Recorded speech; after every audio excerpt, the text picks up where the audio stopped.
dep şirin balam dedi.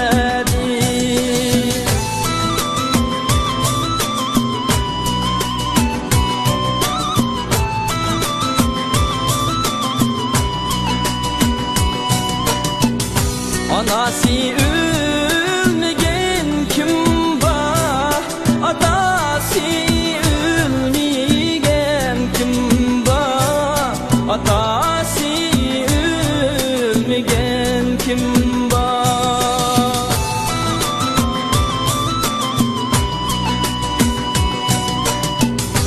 Kişinin şerge varıp musafir bulmayan kim var, yetimçi bulmagan kim var.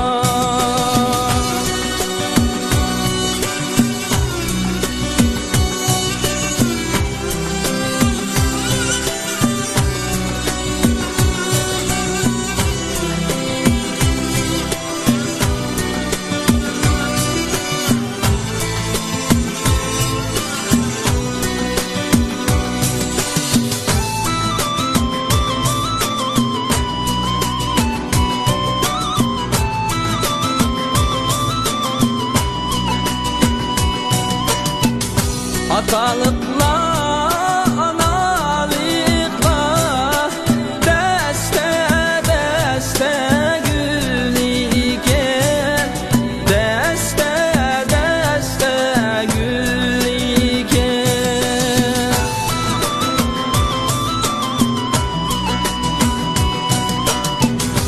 Anasızla, atasızla